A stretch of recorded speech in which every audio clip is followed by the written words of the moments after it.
Okay, hello everyone. Thank you for being here. And first, thanks so much to the U.S. Chamber of Commerce Foundation for having us today. I am T.R. Straub, and I co-lead the Diversity, Equity, and Inclusion practice at Russell Reynolds Associates. And I'm really excited to moderate our panel today. We have some terrific leaders. I'm going to be doing very little talking because they're far more interesting, and we're going to get to hear from them. And each of our panelists' information is available on the agenda, and their bios do them far more justice than I could. So I'll just briefly say that I'm proud to be joined here today by Joe Sims, Chief Diversity Officer with Stanley Black & Decker, Chris Winton, SVP Human Resources with FedEx Ground, and Marcia Jones, EVP and Chief Diversity Officer with PNC Financial Services. And with that, we're going to jump right into the meat of our conversation here. So as you all know, we are talking about DEI today, and we're in a place now, and I think everyone feels this, where companies recognize that real action needs to be taken regarding equities in the workplace. And so would like to hear from each of our esteemed panelists here about how your organizations are working to ensure that diversity, equity, and inclusion are all at the forefront of and aligned with your company's mission and goals. So we're going to start with Marcia, and then we'll go to Joe and Chris, and want to hear specifically about the work that you're doing at your organizations and what you're most proud of here. Great, thanks very much for the question, TR. And diversity and inclusion for PNC is a value that has been a corporate value for over 20 some odd years. And so for us, it's a question of how do we actually embed it into the culture of the organization in so many ways. So that it actually becomes integrated into everything that we do within every line of business, throughout various career bands within the organization as well. And so for us, when we think about diversity, equity, and inclusion, we recognize that as a core value, it's a question of how do we continue to live that value in the current environment that we're in. And so as we put those values as a mirror up against any environment that we're in, we ask ourselves the question, what do our values indicate is the right thing for us to be able to do? And historically, that has enabled us to be able to address various concerns that take place within the environment, within our corporation, and also helps us to be able to actively listen to our employees and to address their concerns so that we can create an inclusive culture where our employees feel that they belong, and as a result of that, become that much more productive. Great, thank you, Marcia. I like focusing on the values piece of that and deriving it from that. So, Joe. Sure, thanks, TR, and Marcia, thanks so much for the insights. For us at Stanley Black & Decker, our starting point is this. Our vision is to create a truly global, scalable diversity, equity, and inclusion platform, continuing to elevate the platform across the globe.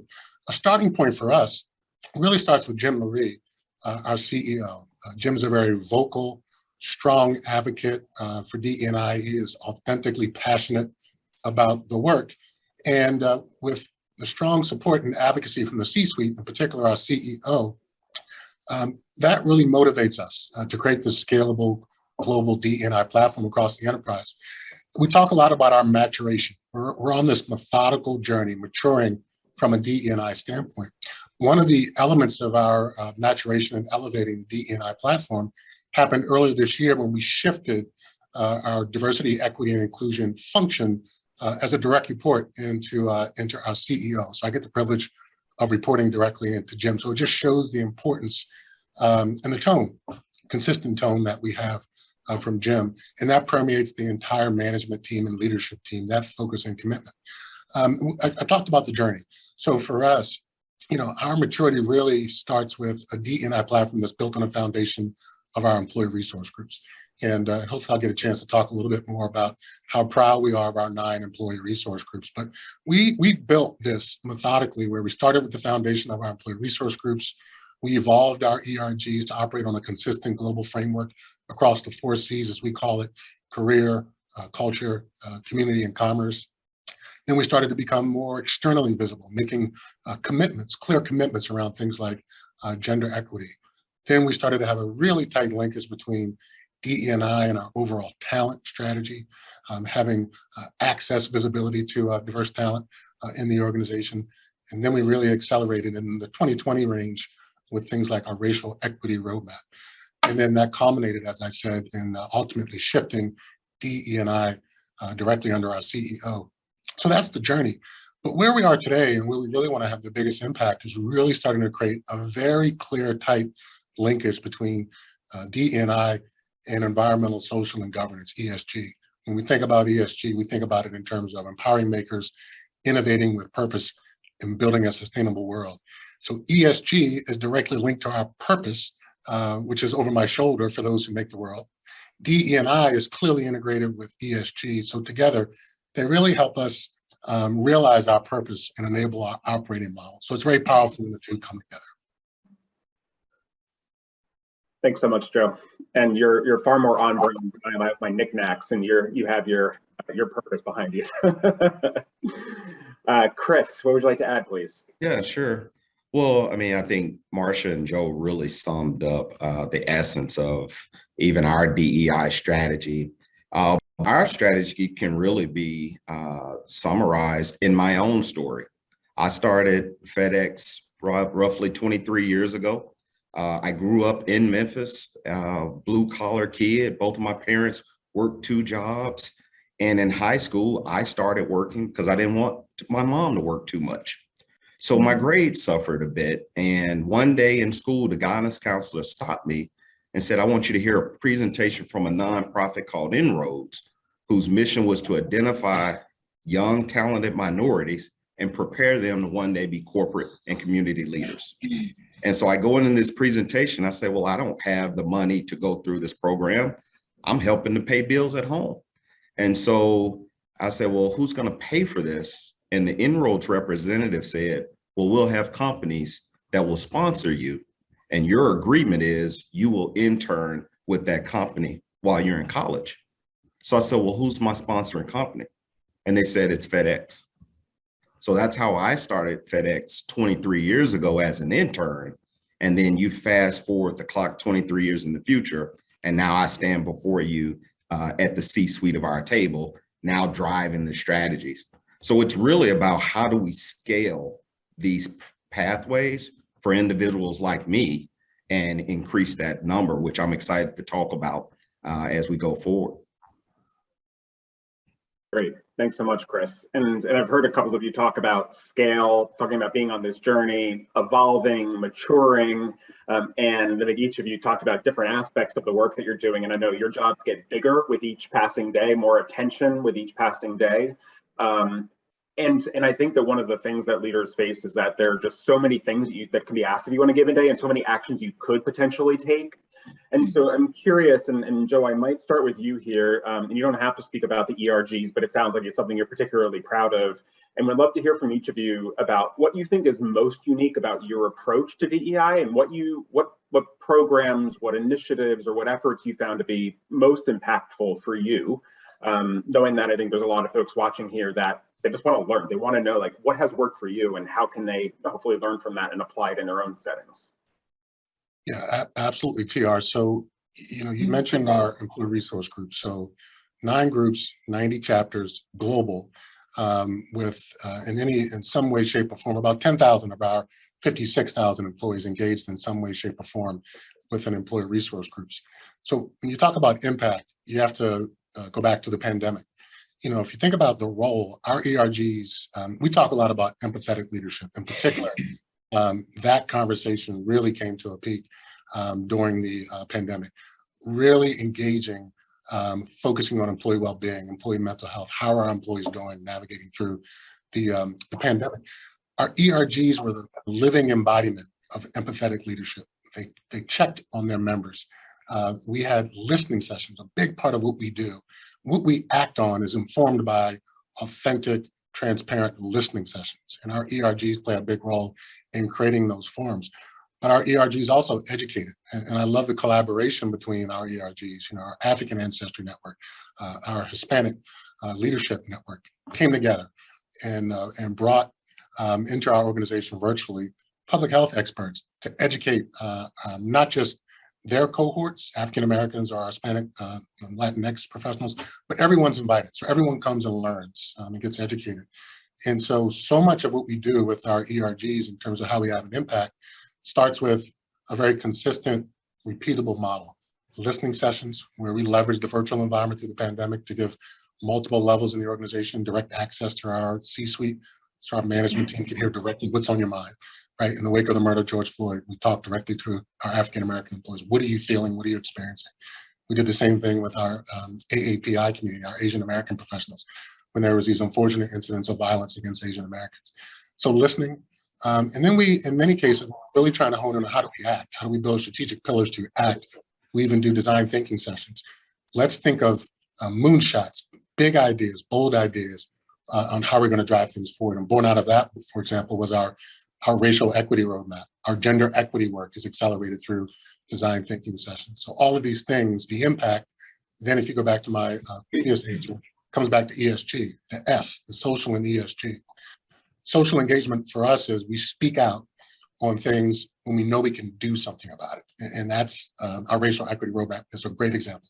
10-point plan, specifically within community, career, culture, investing in racial equity and social justice organizations, investing in development of our African-American employees, building out our DE&I office, engaging in training and building advocacy and allyship. So it all follows a very systematic approach. That's how we scale and have a broad impact across the organization. Great, thanks, Joe. Chris, would you like to jump in here? Yeah, sure thing. So, one of the things that I get excited about, and that's obviously duplicating and creating intentional pathways. We had a moment where we sat around the table and said, let's get real. And by real, we created the acronym of realizing the opportunities, elevating the equity, activating the engagement, and now let's go lead inclusively. And when we got real about it, we realized that our true diversity within the company was on the front lines. And so now how do you create that intentional pathway from the frontline blue collar worker that's unloading the truck and delivering the package to where they can really sit in my seat? And so what we created was a program called Purple Pathways. And we started to challenge some of those traditional notions of a degree for certain jobs, such as a software developer, when we know that this generation that we're hiring are all digital natives and they come with innate skills that now if you can teach them that those are transferable and remove some of those barriers like the degree for entry, you're creating a natural pathway, which actually improves our retention. When you're in a labor constrained market, goes straight to the bottom line. So our DEI strategy is connected right to our profitability because we're improving retention, creating pathways, and diversifying our white collar workforce and our executive team at the same time. So that's what gets me excited. Great, thanks, Chris. Marcia, what would you add?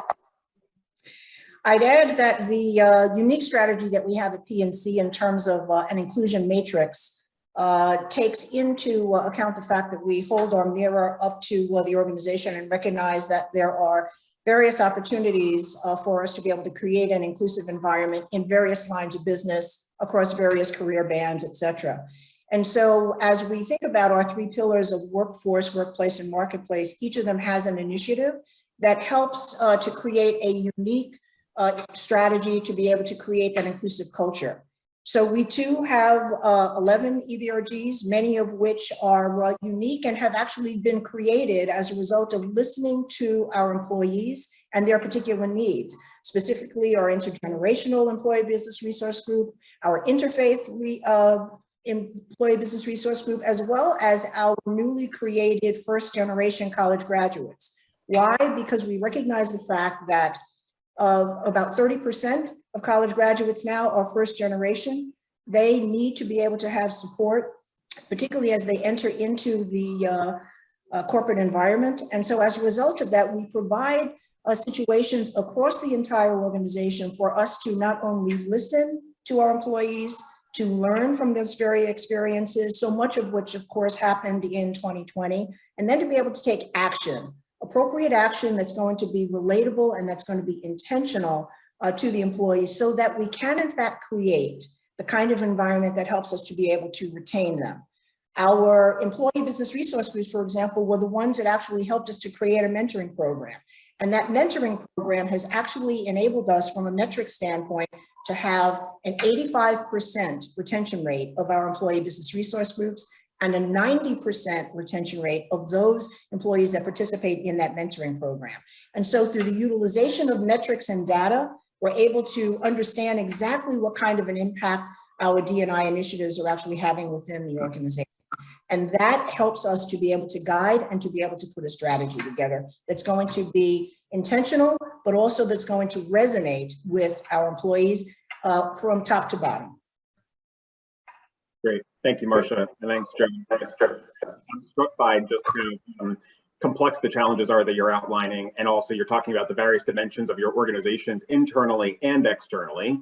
And we know that changing workplace culture is not easy. Again, your jobs are not easy. You are each fabulous human beings that are talented in your own right. But I'm also assuming you don't have an army of people on your teams that can do your bidding day to day and just carry out your very wishes. So I'm curious, and I know we have a lot of social impact leaders, DEI leaders, corporate responsibility leaders that are tuning in today. How can they and your colleagues, their colleagues, support your work? How can they be allies to the DEI efforts that you're spearheading day in and day out so that you actually have the impact that each of you are outlining here? So Marcia, I might, if I can start with you here, I might put you on the spot and then pivot to Joe and then Chris. Well, we believe that the creation of an inclusive corporate culture is everyone's responsibility. So not only our managers, to whom we hold management leadership standards into account, but also to our employees, where we are asking them to be able to live the values and for that to become part of their annual performance review. But to your point, it's not possible for just a small team of individuals to actually impact over 60,000. And so as a result of that, we have to create an army of inclusion champions across the organization to be able to help us. And they're there. And the idea that you are creating a culture that for which they can become part and they can feel that they belong, but that they can also influence. And so when you get back to this philosophy of listening, learning, and acting, when individuals feel that their opinion matters, which is part of what our definition of inclusion is, that everyone's opinion counts as long as they are able to express it respectfully, recognizing that it may not necessarily be accepted by everyone, but that they have the ability to be able to share that in a respectful way. And so when you are able to create that kind of a culture where people feel that they can contribute and that their opinions matter, that's how you are able to garner these champions that have really been the bedrock of our success across the organization. Great, thank you, Marcia. Joe? Sure, and TR, I'll just tie on to one thing Marcia said. You know, for us, with an organization our size, 56,000 employees or so, our people managers, our middle managers, however you want to describe it, are critical enablers. And so we've really started to talk about and focus on how do we create pathways and a clear path for our middle managers on what it means to be an advocate and an ally, because they really are the keepers of our culture, right? So each and every day, we want to ensure that they understand what it means and their role they play in creating an inclusive culture, because they create the employment experience. So that's one.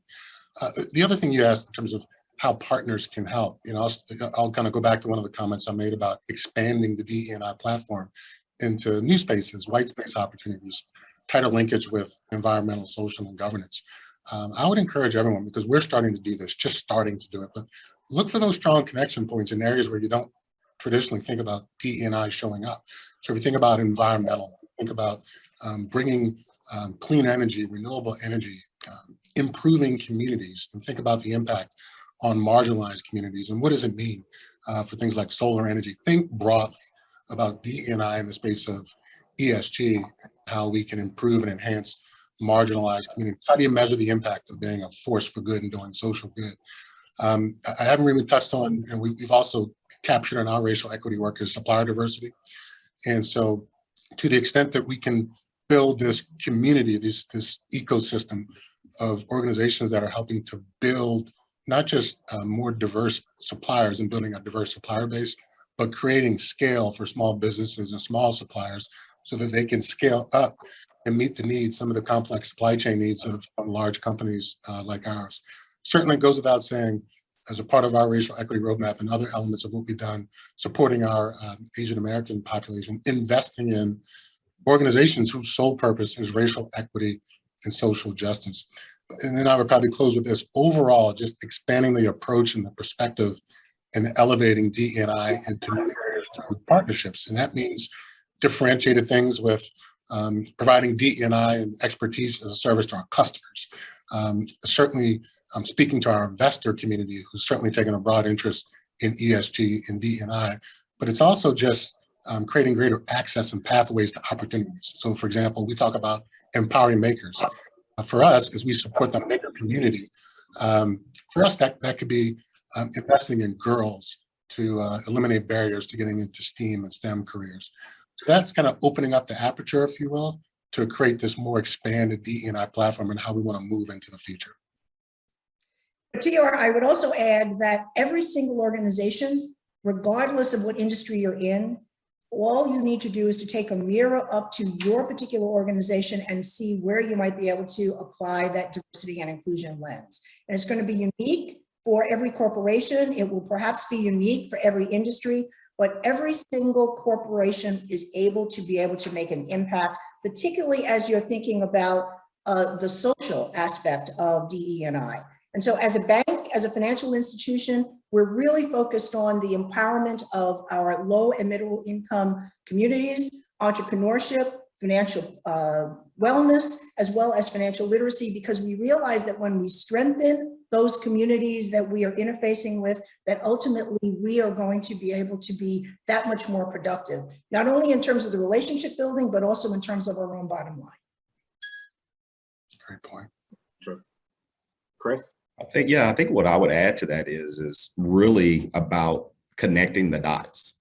And so, I mean, just listening to Marsha there and PNC Bank, and they have expertise and can make a difference from their level of expertise. And when we can start looking at what each organization and each charitable organization is doing, as well as our education system, and understanding the role we can each play, and start to connect the dots horizontally versus operating vertically, now we're really creating pathways that can scale and make a difference in the communities we're all trying to help.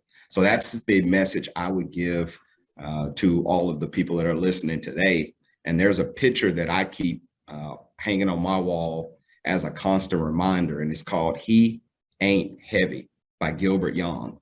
It's "He Ain't Heavy." It's a hand reaching down from a cliff and a hand reaching up. And the thing I've learned most about rising through the ranks and really making a difference is, and I would challenge everyone, is to always be both hands.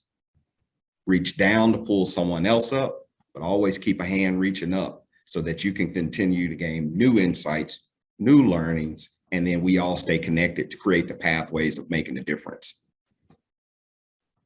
Thanks, Chris. So I hadn't previewed this question with you all, so I won't put anyone in particular on the spot, and I'll let you respond as you'd like to. But you know, I of course made the comment about your job is becoming harder and the pressure is becoming more demanding. But you're also having an incredible impact, and there is this great opportunity to make a difference within your organizations, through the business, thinking about your unique expertise, Chris, to that point, which I love. What keeps you all in this work, and what makes you optimistic? And just, I think we have 2 minutes left here, so 30 seconds each. Like, what is it that energizes you, that makes you want to keep going when you're seeing progress?